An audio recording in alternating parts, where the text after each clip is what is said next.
Grow old along with me. The best is yet to be.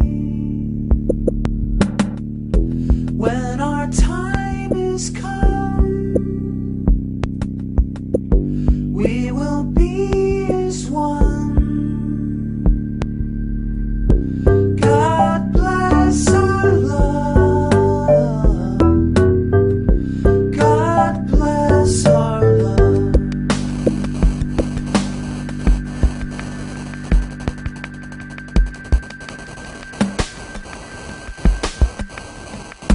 Grow old along with me.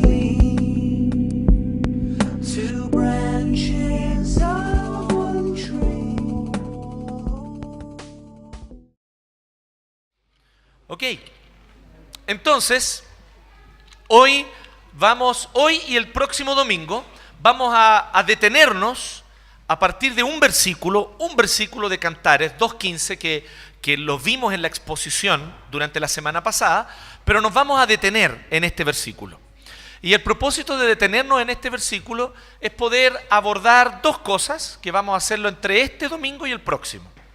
Hoy yo voy a comentar y vamos a conversar un poco al respecto de los peligros que hay en la vida matrimonial y de las situaciones que pueden ser potencialmente peligrosas.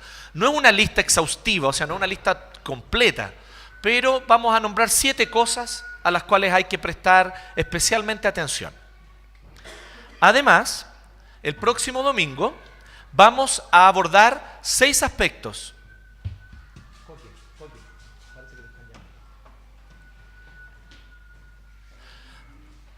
Bien, entonces, y también el próximo domingo vamos a abordar 6 cosas que nosotros necesitamos prestar atención en la vida matrimonial en cuanto a las diferencias entre hombre y mujer. Y ese próximo mensaje donde vamos a abordar esas 6 cosas los va a traer Jano. Entonces, la idea es que entre hoy y el próximo domingo va a ser más bien algo temático. Vamos a detener un poquito la exposición que llevamos hasta acá del texto y de Cantares, y vamos a abordar más bien temas. Hoy, los peligros en la vida matrimonial, y la próxima semana, las cosas a las cuales hay que estar atentos en cuanto a las diferencias entre hombre y mujer. La importancia de prestar atención a esas diferencias. ¿Ok? Así que hoy vamos a ir a los peligros y estamos basados en capítulo 2, versículo 15 de Cantares. Como es cortito, leámoslos todos juntos, que suene bonito, ¿no? A una sola voz. 1, 2, 3. Atrapen a las zorras, a esas zorras pequeñas que arruinan nuestros viñedos en flor. Muy bien. No es ni una referencia a los colocolinos, quiero dejarlo claro, ¿sí? Y también, comentábamos la semana pasada que uno dice así, oye, las zorras, ¿cierto? Es como esas mujeres fáciles que andan tratando de seducir a nuestros maridos, decían algunas mujeres. Entonces, sí, atrapen a esas zorras y mátenlas, si es posible, ¿no? Háganlas desaparecer de la faz. No, tampoco es ese el sentido. Aquí se está refiriendo literalmente a los animales, a los animalitos, ¿cierto? A limanitos, como los zorritos, ¿cierto? Que tienen la característica de poder meterse, y sobre todo en la antigüedad hacían mucho eso, se metían en los viñedos, en el Oriente Medio, y allí entonces ellos se comían, no solamente las frutas, no solamente las uvas, sino también se comían muchas veces, o echaban a perder los brotes, que aún todavía no eran uvas. Entonces, echando a perder, por lo tanto, toda la cosecha. Así que era súper importante poder tener el cuidado con los zorrillos y mantenerlos lejos, ¿sí? A propósito de esto, hay una excelente película de Wes Anderson, una película animada que se llama El maravilloso señor zorro. ¿Lo han visto? Les recomiendo que la vean. Hermosa película. Toca el corazón. Bien, entonces, hoy vamos a hablar de esto. ¿Ustedes se acuerdan de John Gray, que decía así? Era un autor. Hay varios autores que se llaman John Gray. Pero este es uno de los 3 John Gray famosos, que escribió un libro, que era un psicólogo, que escribió un libro que decía: los hombres son de Marte y las mujeres son de Venus. ¿Se acuerdan de ese libro? Estuvo bien de moda, fue bestseller. John Gray se hizo millonario en un año, ¿cierto? Lo tradujeron, dicen que a más de 50 idiomas tradujeron su libro. Y el libro tiene algo súper interesante porque demuestra y habla sobre la importancia de tener también claro esto, que los hombres y las mujeres somos distintos. Esta idea ingenua e insistentemente ingenua de las teorías de género, de los movimientos feministas radicales, de que hombre y mujer son absolutamente y totalmente iguales en el sentido de equivalentes e intercambiables, de tal manera que no hay diferencias en cuanto a su psicología, en cuanto a su forma de enfrentar la vida, de ver el mundo. Eso lamentablemente ha causado un gran daño. Estas ideologías chocan contra la pared todo el rato chocan contra la pared. La realidad los golpea, pero estas ideologías son insistentes, ¿no? Son sumamente insistentes. Además de hoy día ya incluso la teoría del género llegar a una radicalización tan absoluta de esto, que ellos dicen que el género no tiene nada que ver con el cuerpo, ¿sí? Lo cual es romper totalmente la unidad del ser humano como un todo holístico, que es como la Biblia nos presenta. Nosotros somos holísticos, o sea, somos un todo completo, todo interconectado y somos un solo ser. Así es Dios creó al ser humano. Y no como un Lego que se arma y se desarma y cosas que, ni tampoco como una mermelada dentro de un frasco, que alguna gente piensa que nuestro ser interior, nuestra alma, es como la mermelada y nuestro cuerpo es el frasco, ¿cierto? O el estuche, ¿cierto? Solamente un estuche, dicen algunos del cuerpo. Esas son visiones que no tienen nada que ver con lo que la Biblia nos muestra. La Biblia nos muestra que somos un todo integral, los seres humanos. Pero las teorías de género han insistido tanto en esta visión mística, incluso es un retroceso, porque las teorías de género más radicales de este tiempo han retrocedido a un neoplatonismo que fue superado en el pensamiento occidental hace casi 2000 años. Pero ellos vuelven cuando dicen así: es que el género es algo que está dentro tuyo, es lo que tú sientes que eres, no tiene nada que ver con tu cuerpo. Incluso el cuerpo es como una cárcel, ¿no? Una cárcel. Entonces, el otro día leí acerca de alguien que después de mucho tiempo se dio cuenta que en realidad era una mujer atrapada en un cuerpo de hombre. Pero haciendo un análisis más profundo de sí mismo, ¿no? Y una introspección, después de algunos años se dio cuenta que no era solamente una mujer atrapada en un cuerpo de hombre, sino que era una gata atrapada en un cuerpo de hombre. ¿Sí? Interesante, ¿no? Entonces, esta idea de que tu identidad sexual está solamente en tu mente, en tu conciencia, en este ser abstracto que uno es adentro, separado del cuerpo, no es bíblica. Y no solamente no es bíblica, la realidad te muestra todo el tiempo que cuerpo y alma son una unidad. ¿Sí o no? La realidad nos muestra todo el tiempo eso. Enfermedades psicosomáticas, ¿qué es lo que es eso? ¿Qué es el hecho de que el estrés y la preocupación nos enferman físicamente? ¿Sí? Nos enfermamos de la guata, se nos cae el pelo, se nos producen úlceras. Es alma y cuerpo inseparables. La realidad te lo muestra todo el tiempo. La Biblia ya lo proclamaba hace mucho tiempo. Pero lamentablemente las teorías de género ultramodernas están queriendo hacer un retroceso en el pensamiento occidental a que volvamos a las teorías neoplatónicas que ya fueron superadas hace mucho. Entonces, hoy nosotros queremos abordar esto, que efectivamente hombre y mujer son distintos, pero desde esta perspectiva, ambos somos del planeta Tierra. No es que el hombre sean de Marte y las mujeres de Venus propiamente. ¿Y por qué queremos tomar conciencia de esto? Porque al decir los hombres son del planeta Tierra y las mujeres son del planeta Tierra, estamos diciendo hombres y mujeres somos pecadores. Hombres y mujeres cargamos con las consecuencias de la caída en nuestra vida. Hombres y mujeres decepcionamos, fallamos. No solamente, nos equivocamos, sino que a veces incluso podemos ser crueles y manipuladores, porque somos pecadores. El peor pensamiento que tú puedes tener al casarte es pensar, me casé con fulano, ¿saben por qué? Porque es un buen hombre.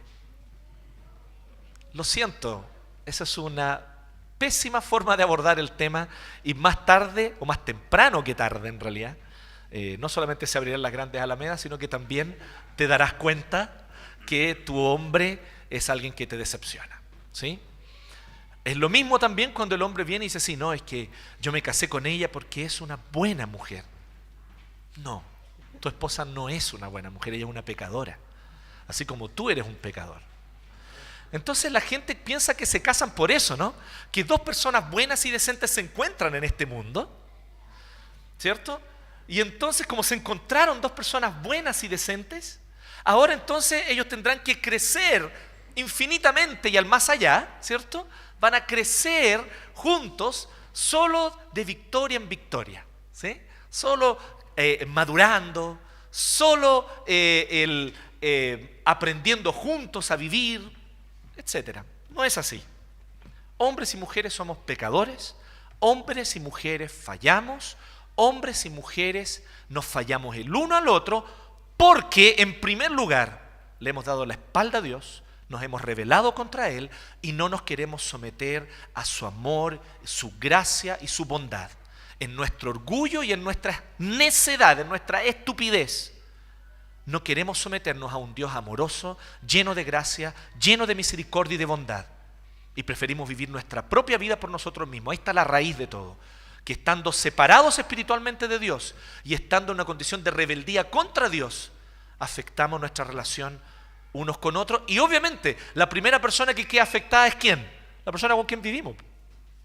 Con quien compartimos la cama, con quien compartimos el baño, con quien compartimos las comidas, la mesa, con quien compartimos las vacaciones.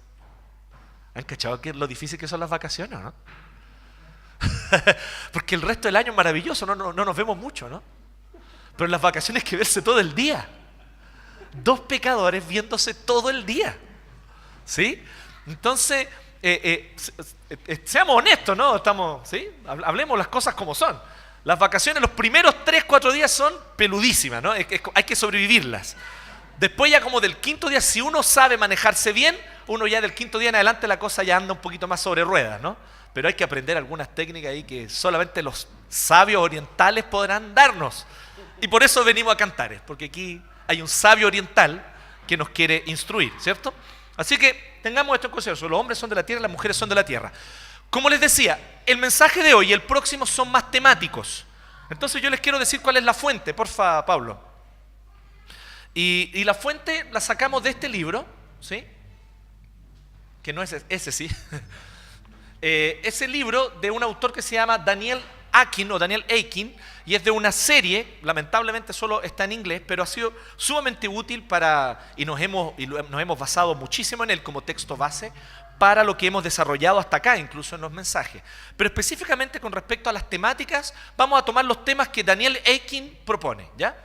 Vamos a tomar estas temáticas que él propone y vamos a trabajarlas. Así que si alguno de ustedes lee inglés y les interesa como profundizar un poco más, les dejamos el texto ahí, el libro, búsquenlo, léanlo, ¿cierto? Sean creyentes maduros que se saben alimentar por sí mismos y ahí tienen un buen libro al cual pueden acudir, ¿cierto? Sé que no todos leen en inglés, pero aquellos de ustedes que lo hacen, les recomiendo, es un muy buen libro, ¿ya? Bien, entonces, hoy vamos a ver algunas cosas y vamos a ver 7 aspectos con los cuales tenemos que tener cuidado. ¿Se fijaron lo que dice? Cuidado con las zorras, ¿cierto? Que hay que estar atento a esas zorras pequeñas que echan a perder nuestros viñedos. Claramente el lenguaje, porque es una poesía, es un poema, es un lenguaje metafórico. Los viñedos o el viñedo es la relación matrimonial. Estas zorras pequeñas que vienen a echar a perder el viñedo son los pequeños problemas. Y aquí algo súper interesante. Generalmente son los pequeños problemas los que causan los grandes desastres. Hay una lección ya sabia aquí de parte de Salomón. Salomón nos está diciendo, a veces nosotros pensamos que lo que echa a perder una vida matrimonial son los grandes y terribles problemas, errores o pecados, ¿sí? Pero no. Las cosas que minan la vida matrimonial son pequeños detalles. Y aquí me gustó mucho cómo Daniel Akin trabaja este tema y por eso vamos a seguir el bosquejo que él nos presenta de 7 aspectos, incluso porque creo que en este caso es bueno poder mirar a alguien experimentado, que no solamente es un expositor bíblico, sino que es un pastor que trabaja con matrimonio y por muchos años y que puede también ayudarnos y orientarnos a todos nosotros hoy día. Entonces vamos a ver algunos aspectos. En primer lugar, cuidado con la inversión y o abuso de roles. Esta es una primera cosa a la cual debemos prestar atención, que es el hecho de que Dios creó hombre y mujer, como dice Génesis 1:27, ¿cierto? Que creó Dios al hombre a su imagen, al ser humano a su imagen. Los creó conforme a su semejanza, pero lo creó distinto. Lo creó varón y hembra, o hombre y mujer, o varón y varona, como decía la antigua versión. La idea es que siendo iguales, porque creó Dios al ser humano, o sea, ambos, a su imagen y semejanza, o sea, siendo iguales en dignidad, siendo iguales en cuanto a su posición delante de Dios, siendo iguales en cuanto a la honra que ambos merecen, porque son imagen y semejanza de Dios, sin embargo, son distintos en cuanto a su configuración psicológica, emocional, ¿cierto? Y en cuanto evidentemente a su configuración física. Entonces los creó distintos, hombre y mujer, distintos pero iguales. ¿Se entiende la idea? Iguales en cuanto a su posición delante de Dios, en cuanto a su dignidad delante de Dios, en cuanto a que ni uno es superior al otro. Son iguales en dignidad. El hombre no es superior a la mujer no es superior al hombre. Iguales en dignidad, pero distintos en cuanto a cómo está cada uno configurado, cómo funciona la psicología de cada uno, cómo funciona el corazón, las reacciones, la forma de ver y entender el mundo, en fin. ¿Qué es lo interesante de esto? Que cuando nosotros vemos esta disposición de parte de Dios, vemos que también, por lo tanto, hay roles que son distintos. Hay roles que son distintos. Y estos roles deben ser respetados. Y deben ser respetados según el orden bíblico. En la Biblia, Dios establece, por ejemplo, que en cuanto al rol del varón, al varón le corresponde el liderazgo y el tomar las iniciativas de liderazgo en la familia y en la iglesia. La Biblia no nos habla con respecto a esos roles en otros ámbitos. ¿Ya? Porque el otro día yo leía a un autor que me gusta mucho, pero lamentablemente se cayó feo ahí, que empezó a hablar que él tenía problemas con obedecer a una carabinera, porque sería una autoridad y sería una mujer. Lo encuentro una soberana estupidez, porque la Biblia no te habla de eso. La Biblia te habla de la casa y de la iglesia, en la familia y en la iglesia. Lo demás es deducciones teológicas que van más allá de lo que la Escritura dice. Y en la familia y en la iglesia, al varón le corresponde liderar. Y la Biblia es explícita con respecto a esto. Ahora, ¿qué tipo de liderazgo es este? Presten atención aquí, especialmente ustedes que han sido fuertemente formados en la visión feminista, en la universidad, en el colegio. Presten atención porque a ustedes les dan un hombre de paja cuando les hablan del patriarcado. Probablemente le enseñaron que el patriarcado es el enemigo, ¿cierto? Y que la visión patriarcal es lo peor que puede existir en la sociedad. La verdad es que eso no es así. Ahora, ¿qué es lo que describen ellos como patriarcado? Describen el machismo como patriarcado. Pero la Biblia no tiene una visión patriarcal machista. La Biblia tiene una visión que la otra vez la hablábamos, suena súper contradictorio en los términos como se dice hoy día, pero yo creo que eso es lo que vemos en la Biblia. La Biblia nos propone un patriarcado feminista. ¿Cómo es posible una bola como esa? ¿Cierto? O sea, donde el varón lidera para hacer florecer y hacer feliz y hacer prosperar a su esposa. Donde los varones en la iglesia lideran para que las mujeres puedan libremente hacer ejercicio y uso de sus dones para servir al Señor en todas las áreas en las que ellas sientan que necesitan hacerlo y que quieren hacerlo. Por lo tanto, se trata de un patriarcado pro-femenino, ¿sí? De un patriarcado de cuidar, proteger, amar para que la mujer florezca y no para opacarla, ni aplastarla, ni dominarla. ¿Se va entendiendo? Entonces, por causa de eso, el hombre asume ciertas responsabilidades, no porque la mujer es inferior y ella no es capaz de hacerse cargo de esto, no. Es porque yo quiero que la mujer sea libre para desarrollar sus dones, talentos, ¿cierto? Vemos una mujer así en Proverbios 31. En Proverbios 31 ustedes ven una mujer cuyo esposo le permite a ella y le da la libertad para que ella pueda desarrollarse en cuanto a su oficio, en cuanto a sus dones, en cuanto a sus talentos. Una mujer con múltiples capacidades para el cuidado, ¿cierto? No solamente de su hogar, sino incluso para los negocios. Una mujer que en este caso incluso trabaja fuera de casa, pero ese trabajo que ella realiza fuera de casa lo hace con felicidad y con gozo, porque sabe que el proveedor, el que sustenta es su marido, y ella se siente por lo tanto libre de poder desarrollar su oficio fuera de casa. Eso está en Proverbios 31. Entonces, hay distintos modelos. Hay otros casos en los cuales la Biblia también alaba a la mujer que, sintiendo esto, anhelando y convencida de que esto es lo mejor para ella y para sus hijos, decide realizar un trabajo muy complejo y muy difícil, probablemente el oficio más difícil de la historia: ser ama de casa. Cuidar a los hijos, educarlos, dedicarse al cuidado de la casa, es un oficio que demanda desde conocimientos de contabilidad hasta pedagogía, ¿sí? Y todo lo que puede haber ahí entre medio. Es un oficio complejo que los maridos muchas veces no sabemos honrar y que la sociedad de hoy no sabe honrar. Esos modelos son modelos distintos que pasan por las decisiones que esposo y esposo puedan tener. Aquí nosotros no estamos hablando de que el hecho de que el hombre lidera significa que la mujer tiene que necesariamente ser dueña de casa. Eso no es así. Esa no es probablemente la visión bíblica. Como les digo, Proverbios 31, la mujer que es alabada en Proverbios 31 trabaja fuera de casa.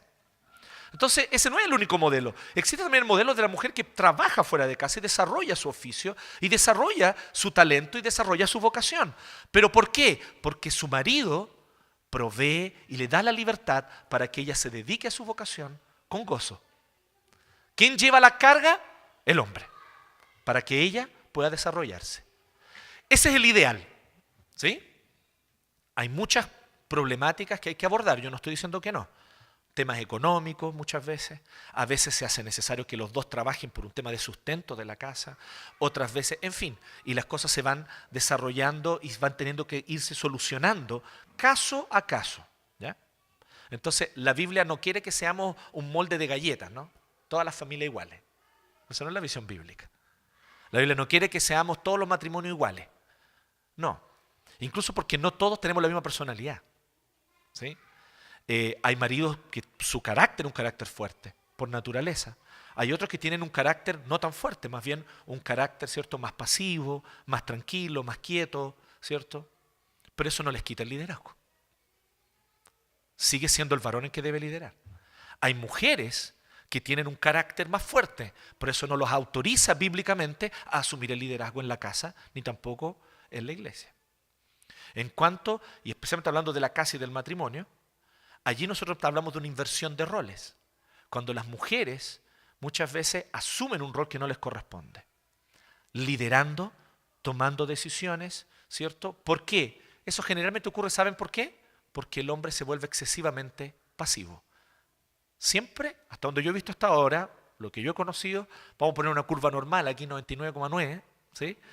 Para no decir que es un 100%, pero 99,9% de las veces, el error comienza con el esposo, que se abstiene de liderar, que se vuelve demasiado pasivo y que no asume su rol como jefe y como líder del hogar. Vuelvo a decir, jefe y líder no es el que manda, golpea la mesa y aplasta. No, eso no es líder. Líder es como Jesús, que se entregó a sí mismo, que derramó su sangre, que en silencio fue a la cruz y que sobre la cruz, en silencio y entregando su vida por completo, salvó a su esposa, que es la iglesia. La protegió y de esa manera se entregó totalmente por ella. Alguien comentaba algo súper interesante. En el Titanic, cuando ocurrió el hundimiento del Titanic, 74% de las mujeres que iban en el Titanic se salvaron. 80% de los hombres murieron. ¿Ustedes saben por qué? Porque los hombres en ese tiempo todavía tenían la idea de la caballerosidad. Y tenían la idea de que mujeres y niños debían salvarse primero. 80% de los varones adultos que venían en el Titanic murieron. 74% de las mujeres se salvaron. Ese es el tipo de varones que asume su rol. ¿Me entienden? No el que golpea la mesa, no el que habla más fuerte, no el que yo mando aquí. Si tú necesitáis decir yo mando aquí, es porque muy probablemente perdiste tu autoridad. Porque el que la tiene no necesita andarla diciendo. ¿Sí? Es como diría Margaret Thatcher, ¿sí? Para que vean que citamos de todo aquí. Como diría Margaret Thatcher, ¿cierto? Tener poder es como ser una dama. Si realmente lo eres, no necesitas decirlo. ¿Sí? ¿Se entendió, no? Ahí. Se los dejamos ahí. No necesito andar diciendo, yo mando aquí. No necesita andar diciendo eso. Entonces, ahí es donde nosotros vemos la importancia de entender la diferencia de los roles. ¿Sí? La diferencia entre los roles. Entonces, sigamos. También, cuidado con el estancamiento de la intimidad, que es otro zorrillo, ¿cierto? Que viene y se mete y echa a perder los viñedos. ¿Sí? Y aquí algo súper interesante, porque efectivamente la atracción sexual entre esposo y esposa, en el periodo del noviazgo y en el periodo de los primeros años en la vida matrimonial, está basado y fundamentado en tal cual, la atracción física que sienten el uno por el otro. Una atracción física que, por lo tanto, los lleva a desearse el uno al otro, pero atracción física que no es más profunda que eso, es atracción física. Hay poca profundidad debajo de eso todavía. Pero es parte del desarrollo normal de una vida matrimonial. Y es por eso que ustedes ven y escuchan, y mucha gente dice así, claro, que los que están casados tienen poco sexo. ¿Han escuchado ese chiste? De repente la gente como que bromea con eso. Que tienen poco sexo, que no tienen muchas relaciones sexuales porque ya están casados y que en cambio, ¿cierto? Y la idea siempre es como comparar, ¿no? Como con el soltero libertino, ¿cierto? Que tiene distintas mujeres, que va un fin de semana y se acuesta con uno, el otro fin de semana se acuesta con otra, y así. Entonces, como si de alguna manera eso produjera una mayor satisfacción sexual. Primera cosa súper importante aquí que ya está establecido hace mucho tiempo y hay no una, sino varias y abundantes investigaciones que muestran en ese sentido. En cuanto a la satisfacción sexual, estadísticamente está probado que quienes tienen mayor satisfacción sexual son aquellos que tienen una pareja única y estable, distinto a quienes intercambian de pareja constantemente. Es interesante esto, ¿no? Entonces eso se probó ya hace varios años atrás con algunos estudios realizados por varias universidades norteamericanas en este caso. Pero también hay otra cosa que es importante aquí tener en cuenta. Que efectivamente, pongámoslo así, la gasolina, ¿cierto? Que a ella le gusta la gasolina, la gasolina de la atracción sexual, la gasolina de la vida sexual, si es solo la atracción física, es una gasolina que se acaba luego. Pero esa no es la única gasolina que alimenta y que despierta el interés sexual entre esposo y esposa. Existe otra gasolina mucho más potente y que dura mucho más. Y es la gasolina de la amistad y de la intimidad verdadera, del conocerse verdaderamente el uno al otro, con fallas y defectos incluso, con errores y pecados, saber perdonarse y seguir caminando juntos. Esa es la mejor gasolina para mantener encendida la llama de la relación sexual. Eso queda muy claro en Cantares. ¿Saben por qué? Porque ustedes van a ver que varias veces el marido le dice a ella, amiga mía, ¿cierto? Y no porque esté cantando Alejandro Sanz, sino porque la llama y la considera su amiga. En otro momento le dice hermana mía, ¿sí? Y tampoco es porque sean Lannister, sino que... Ok, eso fue fome. No es porque sean sino porque es una manera de expresar que se conocen y que son cómplices y que son amigos y caminan juntos. Entonces, en ese sentido, ¿cierto? Le dice hermana mía y ella constantemente le dice a él, ¿cierto? Que no solamente que es su amado, sino también que es su amigo. Entonces, hay una relación de intimidad entre ambos que comienza a crecer. Ya no es solamente nos gustamos y sentimos una atracción física, sino que el sexo se vuelve cada vez más intenso en la vida matrimonial porque se vuelve cada vez más fundamentado en la amistad y en la intimidad verdadera. Así es como Dios diseñó. ¿Qué es lo que ocurre? Que nosotros muchas veces no respondemos bien a este diseño por causa de no saber enfrentar las crisis que se producen por causa de la baja en la mera atracción física, ¿me entienden? Hay algo que va más allá de la atracción física y que le incluye también, no estamos diciendo que no, incluye también, pero que va más allá, es el deseo de ser uno, es el deseo de estar unidos, es el deseo de tener intimidad, es el deseo de uno perderse en el otro, como una necesidad espiritual. Y esa necesidad espiritual lleva a la intimidad sexual madura que nos presenta Cantares. ¿Sí? Entonces, ojo ahí también con esto. En tercer lugar, cuidado con la mala comunicación. ¿Sí? La mala comunicación. Es un tema porque efectivamente la comunicación es uno de los aspectos donde más nos cuesta muchas veces ponernos de acuerdo, hombre y mujer, esposo y esposa, pero es justamente uno de los aspectos más necesarios para unir los puentes, ¿sí? Para unir uno con otro. Y miren qué interesante que algunos expertos y que trabajan en el tema de las relaciones matrimoniales han propuesto algunas cosas interesantes sobre la comunicación. Y los nombra Daniel Akin, y vamos a ver en primer lugar, criticismo. Siempre criticando, siempre todo malo. Ustedes dirán, pero la crítica es buena, la crítica edifica. Sí, pero si es pura crítica lo que sale de tu boca, yo voy a empezar con justa razón algo, que no me amas. Es obvio, ¿no? Y en todo tipo de relaciones, o sea, si yo a mi hijo solo tengo críticas, él no se va a sentir amado. Está bien, obviamente, la crítica en su debido lugar, pero la crítica con palabras de afirmación, de reconocimiento, de alabanza por lo bueno, de alabanza por lo que se hace bien. Cuando eso es lo común y la crítica es la excepción, podemos hablar de una cosa más sana. Pero cuando es solo crítica, hay algo que no está bien ahí. El criticismo genera mucho desencuentro. Cuidado con la crítica fácil. Cuidado con el siempre culpar y quejarse del esposo, con el quejarse de la esposa. Es muy fácil muchas veces criticar. De hecho, les tengo que decir algo. Es mucho más fácil criticar que afirmar. Para afirmar a otra persona se necesitan varias cosas. Una de ellas es tener una sana autoestima. Generalmente aquel que no alaba a otro es porque tiene un problema de autoestima. Tiene un complejo de inferioridad.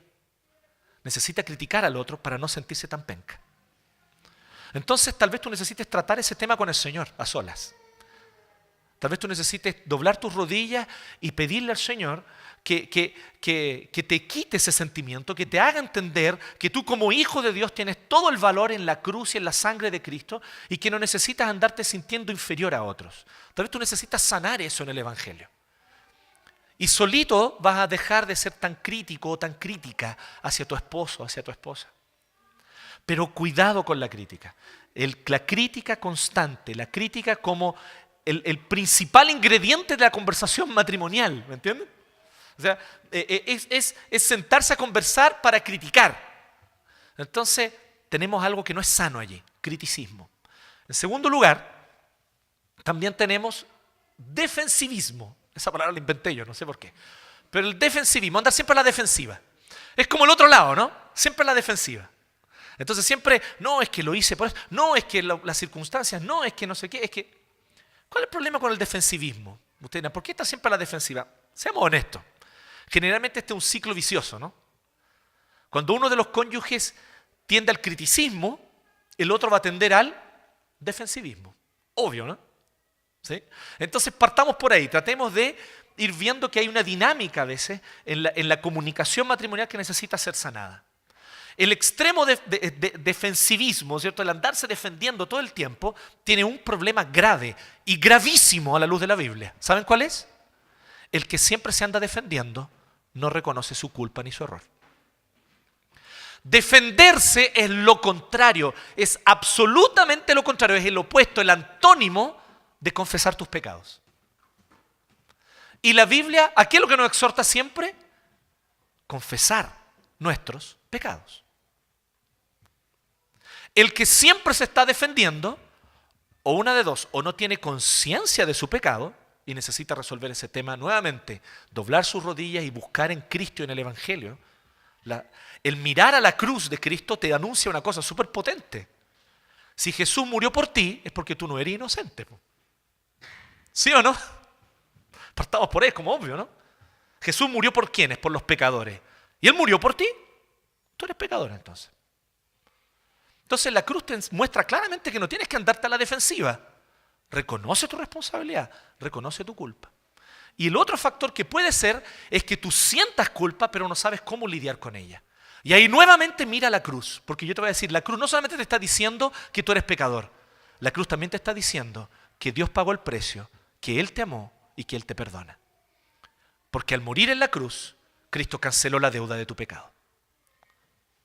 Entonces mirar a la cruz te va a hacer ser menos defensivo. Siempre a la defensiva, siempre andamos bloqueando, ¿no? A veces la conversión matrimonial es como bloqueo, como ¿cierto? ¿Cómo se llama? Terry, no sé cuánto, ¿sí?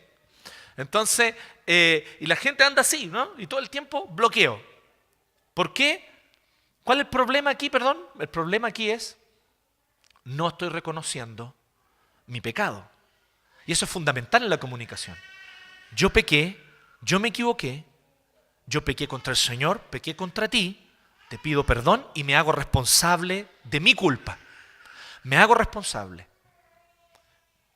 Eso sana y nos aleja del defensivismo, ¿sí?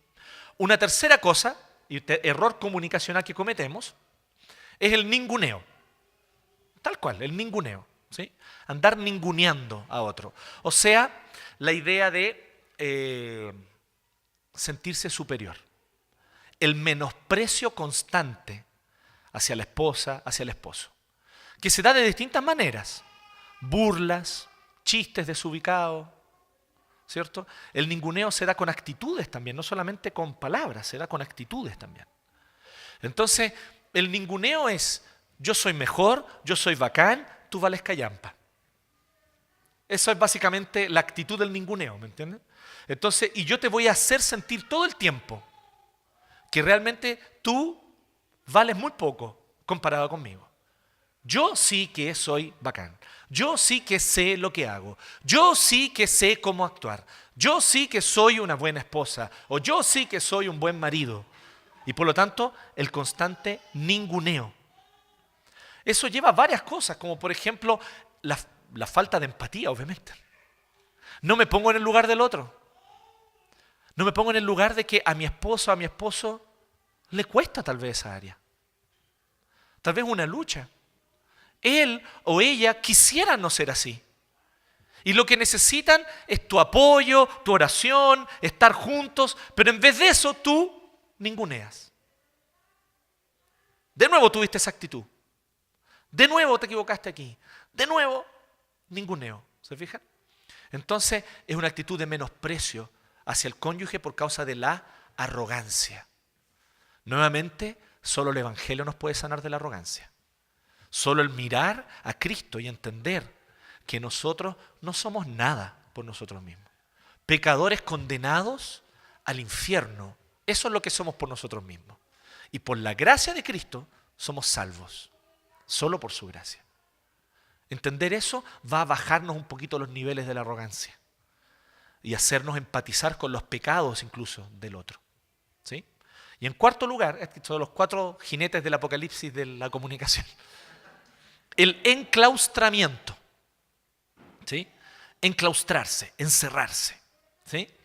Daniel Akin dice, y yo creo que está ahí, le achunta medio a medio, que 80% de las veces esto es con los hombres. Es encerrarse y dejar de hablar. ¿Sí? Entonces la comunicación se pone un poco complicada, la discusión se pone un poco pesada, palabras son un poco hirientes, y entonces, ¿qué hacen muchos? ¡Chum! Se encierran, como una ostra. Y ahí se encierran y se van. Entonces, tomo distancia, me voy, déjame tranquilo, yo te dejo tranquila, quedémonos cada uno en su lugar, ¿cierto? Pero me encierro, dejo de hablar, el diálogo, la conversación iba bien, hasta que en un momento la persona se siente herida, y porque se siente herida, ¡pum!, se cierra. y no habla más. O porque dice, no, esta conversación está subiendo mucho el tono, se está poniendo muy difícil, vamos a terminar peleando muy fuerte, mejor me pongo un cierre, pum, me cierro y me voy.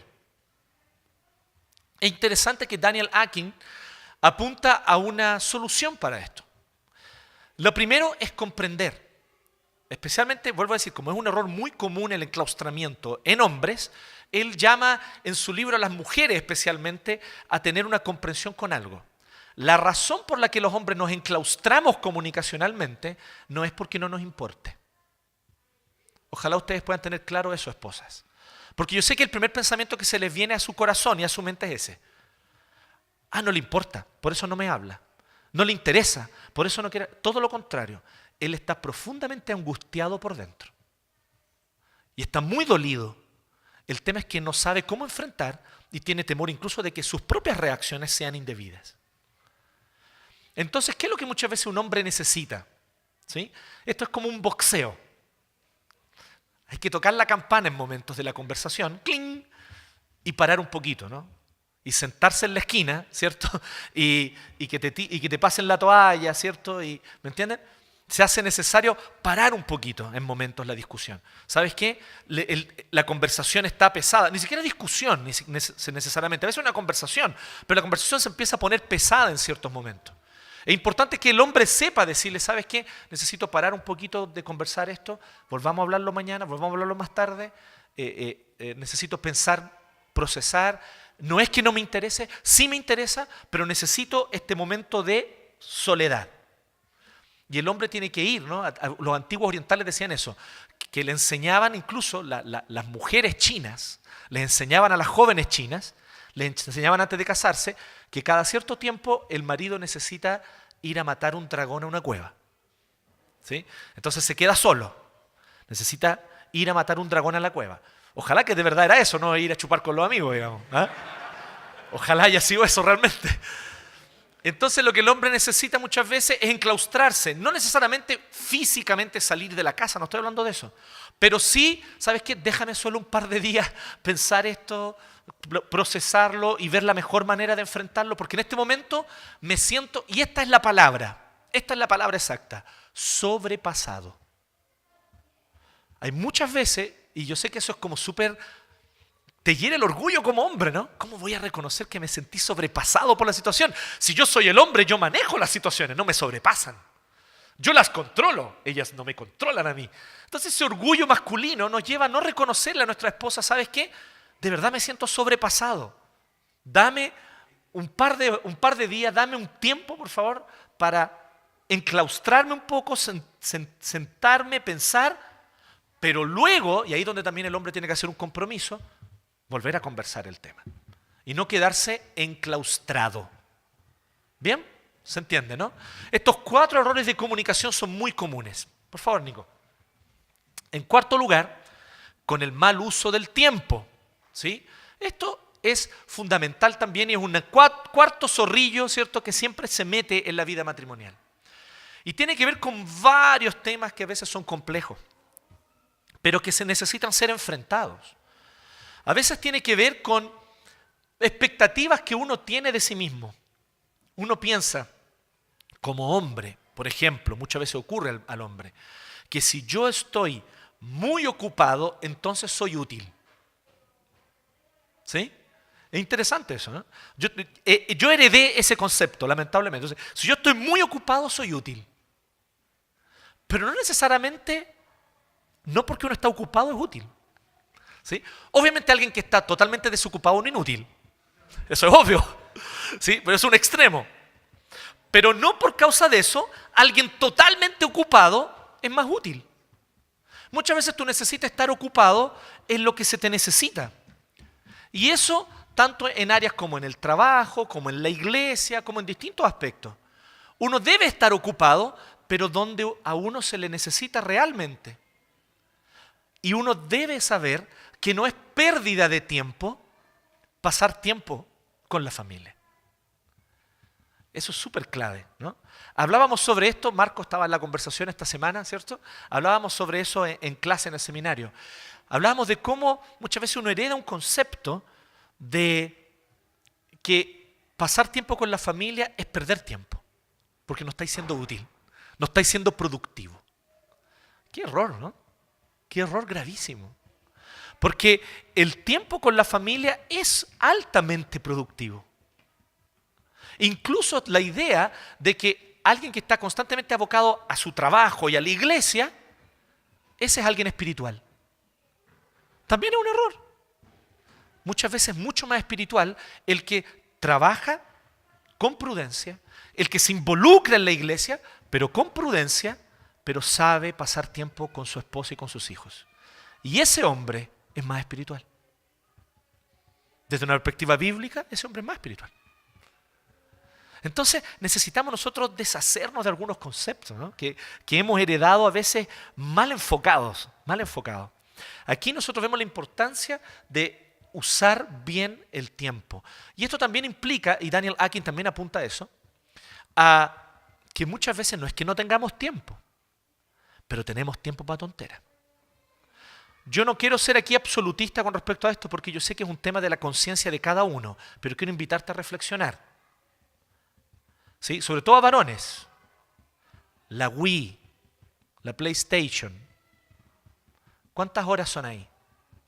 ¿Cuántas horas a la semana? Sí, no, es una diversión, pastor, una diversión sana. Deja de ser sana cuando tus energías son gastadas allí y no con tu esposa. ¿Sí? Hay hombres que incluso hacen cosas así como súper bacanes, que yo incluso las admiro y me gusta, como salir a pescar. ¿Sí? Bacán salir a pescar de vez en cuando, bacán. No hay nada malo con salir a pescar. Pero hay algunos que salen a pescar, pero no pescan a su esposa. Es lo último que pescan, ¿me entienden? Son capaces de estar a las 5 de la mañana muriéndose de frío, ¿cierto? En un lago, ¿cierto? Esperando que la bola pique, ¿cierto? En vez de estar tal vez en ese momento en una cama tibia, ¿cierto? Guatero con uña. Pero no.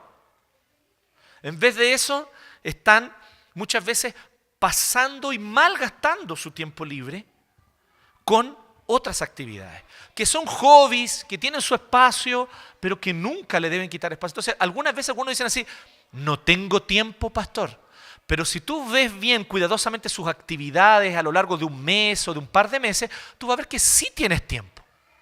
Sí tienes tiempo. ¿Sí? Y otro factor también, el Internet. ¿Sí? El Internet consume un tiempo increíble de nosotros.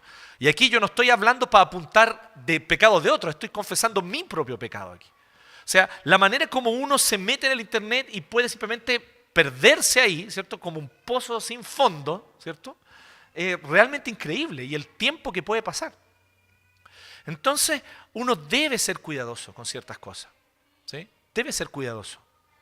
Y tal vez sea necesario, a veces pequeñas soluciones pueden ayudarte. ¿Qué es lo que te quita tanto tiempo? ¿Es el Facebook? Sácalo de tu celular, saca la aplicación. Vela solo cuando estés en un computador y tengas el tiempo para sentarte realmente y verlo. ¿Es el Twitter? ¿Qué es? Saca la aplicación. A veces una solución tan sencilla como esa ya te va a ayudar muchísimo. A que el tiempo que uno esté con la familia realmente sea con la familia. ¿Sí? Entonces, ahí también vemos el tiempo mal gastado. La interferencia externa, esto es una frase maravillosa que dice Daniel Akin, pero que es un eufemismo, ¿no? Y tiene que ver con las tentaciones al adulterio. Eso es interferencia externa. Varones que comienzan a tener una amistad con alguien del sexo opuesto que va más allá de lo sano y de lo que debe ser.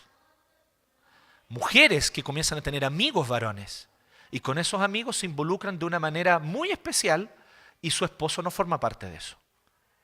Todo eso son pequeños peligros, no necesariamente va a caer en el adulterio, pero van a minar la relación. Y si siguen eso, sí va a caer en adulterio. Más tarde o temprano. Miren Proverbios 5. Yo quiero que lo lean aquí y que si tienes tu Biblia lo acompañes. Porque creo que en este caso no necesito hablar mucho yo. La Biblia habla de manera muy clara sobre este tema.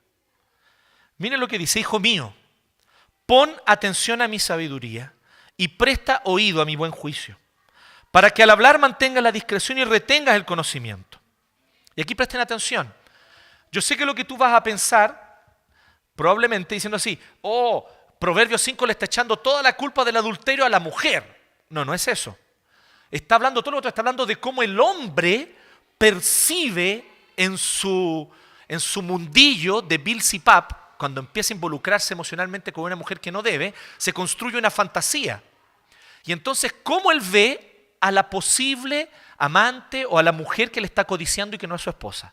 Es como él la ve, no es como ella es. ¿Se entiende? Entonces, miren lo que dice desde el 3. De los labios de la adúltera fluye miel. Su lengua es más suave que el aceite, pero al fin resulta más amarga que la hiel y más cortante que una espada de 2 filos. Sus pies descienden hasta la muerte, sus pasos van derecho al sepulcro. No toma ella en cuenta el camino de la vida, sus sendas son torcidas y ella no lo reconoce. Pues bien, hijo mío, préstame atención y no te apartes de mis palabras. Aléjate de la adúltera. Aléjate. Cortar relación. Número de teléfono, contacto de Facebook. Cortar relación si es necesario y mientras más temprano, mejor. No te acerques a la puerta de su casa. ¿Qué significa eso? No te metas a verle el perfil en Facebook. ¿Podríamos traducir eso hoy día así, o no? Para que no entregues a otros tu vigor, ni tus años a gente cruel. Para que no sacies con tu fuerza a gente extraña, ni vayan a dar en una casa ajena tus esfuerzos. Porque al final, y aquí, si este proverbio efectivamente es de Salomón, es muy probablemente autobiográfico, porque al final acabarás por llorar cuando todo tu ser se haya consumido. Y dirás, ¿cómo pude aborrecer la corrección? ¿Cómo pudo mi corazón despreciar la disciplina? No atendí a la voz ¿de quiénes? De mis maestros. Ni presté oído a quiénes? A mis. El individualismo de nuestra sociedad actual está conduciendo a muchos varones y mujeres al adulterio. ¿Saben por qué? Porque somos cada vez más individualistas y no prestamos atención a las instrucciones, consejos de la comunidad del pacto. Ojalá aprendamos algo aquí importante también. Aquí en la comunidad del pacto, tú puedes encontrar varón, otros varones que te pueden apoyar, orar contigo, orar por ti y apoyarte en tu lucha. Mujer, aquí en esta comunidad del pacto, tú tienes a otras mujeres que han pasado por distintas etapas, por distintas tentaciones, por distintas cosas y que te pueden aconsejar, orar contigo, orar por ti. No vivas una vida neoliberal, ultra individualista. Ese no es el plan de Dios para nosotros. El plan de Dios es que escuchemos los consejos. Hay algunos de ustedes incluso que van a pedir consejo solo para hacer lo que quieran después. Cortémosla con eso. Si voy a pedir consejo, bueno, hago caso a los consejos. ¿Para qué voy a pedir consejo si siempre pido y después hago lo que quiero igual?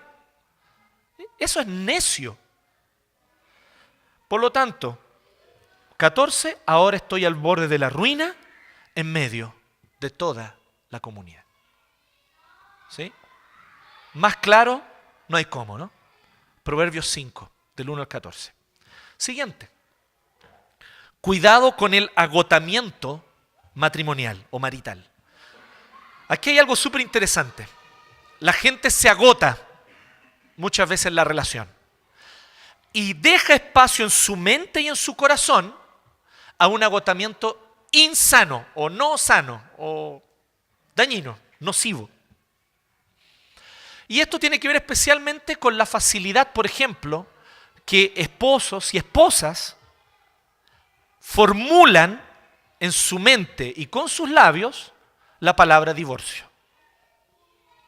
Eso debe ser algo que ojalá en la mente y en el corazón de matrimonios cristianos no debiera ser planteado como una solución.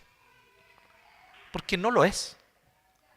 Y aquí, siguiendo un poquito, incluso lo que el mismo Akin dice en el libro, pero lo encontré muy, muy interesante como él lo plantea. Yo quisiera ser al mismo tiempo profético y pastoral.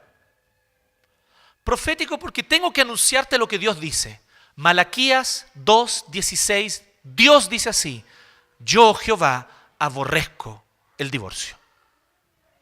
Yo odio el divorcio. Malaquías 2:16. ¿Qué dice el Señor Jesús sobre el matrimonio? Lo que Dios ha unido, que no lo separe el hombre.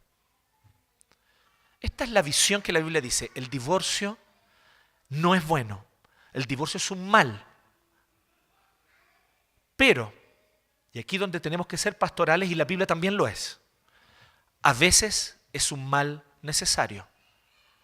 Violencia, abuso físico, emocional e incluso sexual, maridos que violan a sus esposas, que violan a sus mujeres, etc. ¿Sí? Abuso. Otras veces, el adulterio y la falta de arrepentimiento frente al adulterio. Repitiendo situaciones de adulterio constantemente sin arrepentimiento verdadero en el corazón. Ahí también la Biblia dice que la carta de divorcio es un mal, pero un mal menor. ¿Sí? Entonces hay casos que podemos tratarlos pastoralmente, sí, pero aún así yo creo que tú tengas conciencia de algo. Si tú te has divorciado, si tú eres divorciado o divorciada, eres bienvenido evidentemente en la comunidad, a servir al Señor, a servir a Cristo y a unirte en la comunidad. Aquí no hay miembros de segunda clase, los divorciados, como en algunas iglesias, ¿no? Es divorciado, no puede cantar en el coro. No, aquí tú no vas a ver eso, ¿ok? No es así el tema. Si tuviste que pasar por una situación de divorcio, muy probablemente hubo situaciones difíciles, tal vez hubo pecados de tu parte, tal vez efectivamente pecaste al tomar la decisión, tal vez te precipitaste incluso, pero eso ya ocurrió, el Señor te perdona, partamos de nuevo de aquí hacia adelante. Pero recuerda, y aquí hablando ahora de los matrimonios, a quienes están casados, cuidado con la facilidad con la que uno se formula la posibilidad del divorcio. Eso no se hace. Y aquí especialmente es más común entre mujeres. Cuidado, mujer, cuidado, esposa. Sí, están peleados, sí, la situación está difícil, sí, a veces es difícil soportar al marido porque el loco realmente es un saco de pelota. Estoy de acuerdo contigo, no te estoy diciendo que no. Pero eso no es motivo para que tú con tanta facilidad pronuncies la palabra divorcio como una posibilidad de una alternativa. Porque para una mujer creyente no es posibilidad. Hasta envenenarlo es una posibilidad antes de eso. ¿Sí? Uno puede considerar muchas cosas, ¿no? De hecho, si tú nunca has pasado 2 horas frente al espejo, encerrado en el baño, pensando en una pala, una cuerda, tal vez una alfombra donde el cuerpo quepa y enrollarla, probablemente no has amado. ¿Sí? El que ha amado de verdad a alguien en algún momento ha pensado, ¿cómo me deshago de ella? Ok, hasta ahí es normal, pero el divorcio no. ¿Ok? El divorcio no.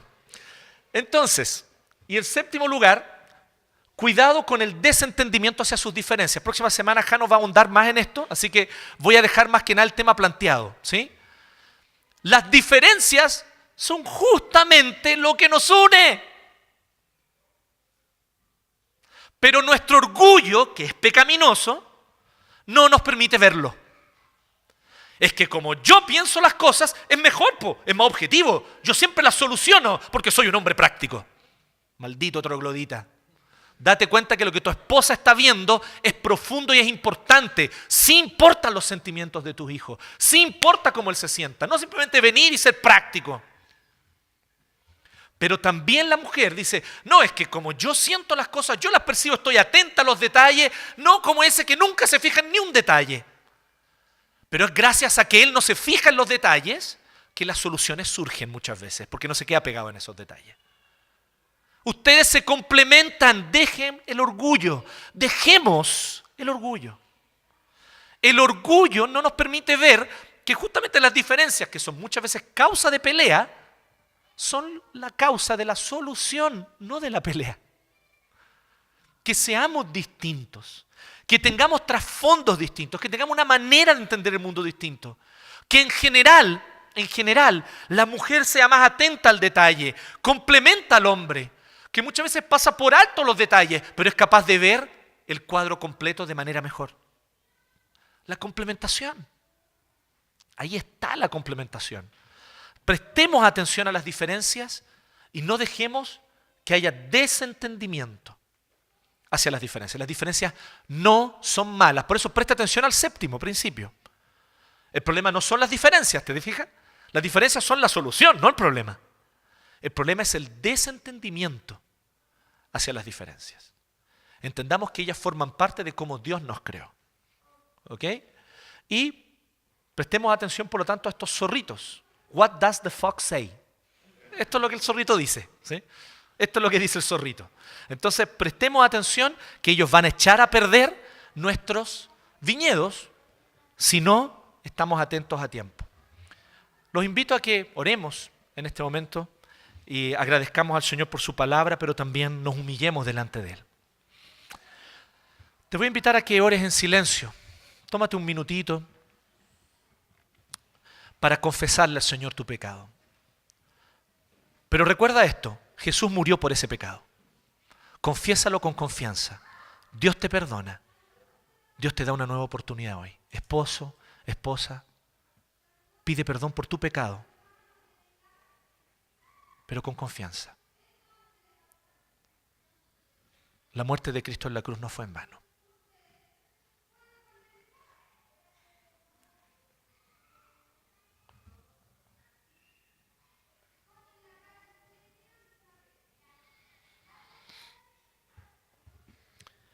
Gracias, Señor, por tu palabra.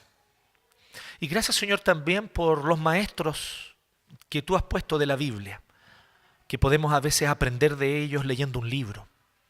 Y eso nos bendice porque de esa manera tú los usas para exhortarnos. Gracias, Señor. A veces son personas que ni siquiera conocemos en persona, que tal vez nunca los vamos a conocer en persona, sino en el cielo. Pero son personas